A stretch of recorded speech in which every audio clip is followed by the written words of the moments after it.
ಜೀವನದಲ್ಲಿ ಎದುರಾಗುವ ಸೋಲು ಹಾಗೂ ಕಷ್ಟಗಳನ್ನು ಸ್ವೀಕರಿಸುವ ಎದೆಗಾರಿಕೆ ನಮ್ಮಲ್ಲಿದ್ದಾಗ ಯಶಸ್ಸು ಗಳಿಸಲು ಸಾಧ್ಯವಾಗುತ್ತದೆ ಎಂದು ಮಾಜಿ ಸಚಿವ ಕೃಷ್ಣ ಜೆ ಪಾಲೆಮಾರ್ ಅಭಿಪ್ರಾಯಿಸಿದ್ದಾರೆ.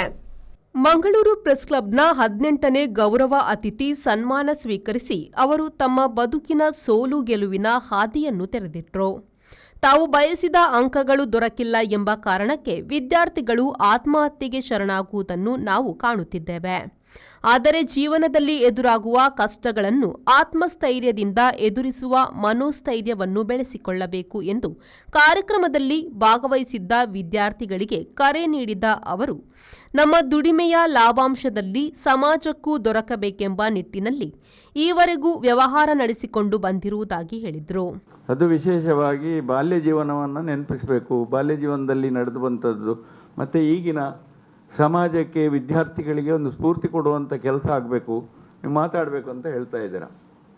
ಇವತ್ತು ಸಮಾಜಕ್ಕೆ ಸ್ಫೂರ್ತಿ ಕೊಡಬೇಕಾದ್ರೆ ಇವತ್ತು ಪ್ರತಿ ವಿದ್ಯಾರ್ಥಿಗಳಿಗೆ, ಇವತ್ತು ಯುವಕರಿಗೆ ಇವತ್ತು ಭಾಳ ವಿಶೇಷವಾಗಿ ತಿಳ್ಕೊಳ್ಬೇಕು. ಈಗಿನ ಜೀವನ ಎಲ್ರಿಗೂ ಗೊತ್ತಿದೆ.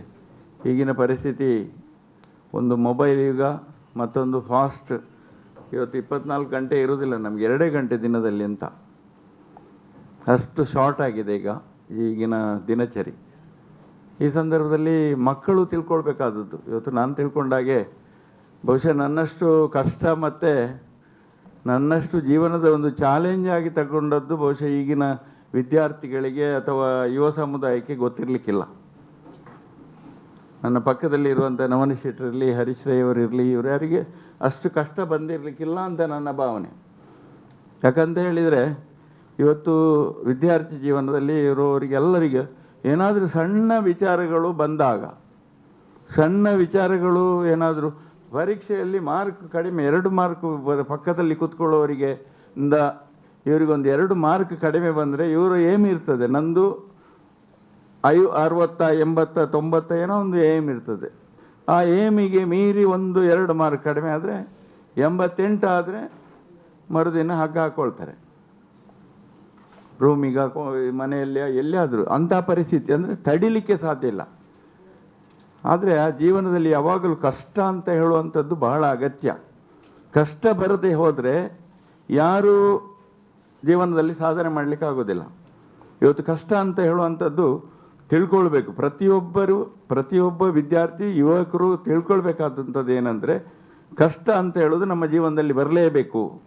ಈ ಕಷ್ಟವನ್ನು ನಾವು ಅದನ್ನು ನಿಭಾಯಿಸಲಿಕ್ಕೆ ನಾವು ಪ್ರಯತ್ನ ಮಾಡ್ತೇವೆ. ಆಗ ಕಾರ್ಯಕ್ರಮ ಉದ್ಘಾಟಿಸಿ ಮಾತನಾಡಿದ ನಮ್ಮ ಕುಡ್ಲ ವಾಹಿನಿಯ ಸಿಇಒ ಕದ್ರಿ ನವನೀತ ಶೆಟ್ಟಿಯವರು, ತಾನು ಹಿಂದೆ ಹೇಗಿದ್ದೆ ಎಂಬುದನ್ನು ಮರೆಯದೆ ಈಗಿರುವ ಸ್ಥಿತಿಯನ್ನು ಅರ್ಥ ಮಾಡಿಕೊಂಡು ಮುಂದೆ ಹೇಗೆ ಹೋಗಬೇಕು ಎಂಬುದಕ್ಕೆ ಕೃಷ್ಣ ಜೆ ಪಾಲೆಮಾರ್ ಅವರ ಜೀವನ ಉತ್ತಮ ಉದಾಹರಣೆ. ಅವರೊಬ್ಬ ಉದ್ಯಮಿ, ರಾಜಕಾರಣಿಗಿಂತಲೂ ಮುಖ್ಯವಾಗಿ ಸಹೃದಯಿಯಾಗಿ ಗುರುತಿಸಲ್ಪಡುತ್ತಾರೆ ಎಂದರು. 100 ಬಾರಿ ಅವರನ್ನು ಭೇಟಿಯಾಗಿದ್ದೇನೆ. ಪ್ರತಿ ಸಲ ಅವರೊಂದಿಗೆ ಮಾತುಕತೆ ಆಡುವಾಗ ಅವರ ಬಾಲ್ಯದ ದಿನಗಳ ಮೆಲುಕಿನೊಂದಿಗೆ ನಮ್ಮ ಕರಾವಳಿಯ ಜೀವನ ಪದ್ಧತಿಯ ದರ್ಶನ ಮಾಡುವುದಕ್ಕೆ ಸಾಧ್ಯವಾಗ್ತಾ ಇತ್ತು. ಇವತ್ತು ಒಂದು 10 ನಿಮಿಷದ ಮೊದಲು ನಾವು ಮಾತುಕತೆ ಆಡುವಾಗ ಅವರು ಹೇಳಿದರು, ಅವರ ಪಾಲೆಮಾರ್ ಗಾರ್ಡನ್ ನೇತ್ರಾವತಿ ತಟದಲ್ಲಿ ನಿರ್ಮಾಣ ಆಗ್ತಾ ಇದೆ. ಆ ಹಳೆಯ ಕಟ್ಟಡವನ್ನು ಅವರು ತೋರಿಸ್ತಾ ಹೇಳಿದರು, ಇದೇ ಕಟ್ಟಡದಲ್ಲಿ ನಾನು 10 ಆಣೆ ಆ ಸಂಪಾದನೆಯ ದಿನಗಳನ್ನು ಸಾಲಾಗಿ ನಿಂತು ಆ 10 ಆಣೆಯನ್ನು ಸ್ವೀಕರಿಸಿದ ಆ ದಿನವನ್ನು ಅವರು ಮೆಲುಕು ಹಾಕಿದರು. ಅವರಿಗೆ ಬಾಲ್ಯದ ಎಲ್ಲ ನೆನಪುಗಳೂ ಇವೆ, ಎಲ್ಲರ ನೆನಪುಗಳೂ ಇವೆ. ಅದು ಕೃಷ್ಣ ಜೆ ಪಾಲೆಮಾರ್ ಅವರ ಒಂದು ವಿಶೇಷತೆ. ಅಧ್ಯಕ್ಷತೆ ವಹಿಸಿದ್ದ ಪ್ರೆಸ್ ಕ್ಲಬ್ನ ಅಧ್ಯಕ್ಷ ಪಿಬಿ ಹರೀಶ್ ರೈ ಪ್ರಾಸ್ತಾವಿಕವಾಗಿ ಮಾತನಾಡಿದರು. ಜೀವನದ ಅನುಭವಗಳನ್ನು ಕೇಳುವಂಥ ಒಂದು ಕಾರ್ಯಕ್ರಮವನ್ನು ನಾವು ಕಳೆದ 1 ವರ್ಷದಿಂದ ಇಲ್ಲಿ ಬಹಳ ಯಶಸ್ವಿಯಾಗಿ ಆಯೋಜನೆ ಮಾಡಿಕೊಂಡು ಬಂದಿದ್ದೇವೆ. ಸ್ನೇಹಿತರೆ, ನಮ್ಮ ಜೊತೆ ಇವತ್ತು ಕೃಷ್ಣ ಜೆ ಪಾಲೆಮಾರ್ ಅವರಿದ್ದಾರೆ.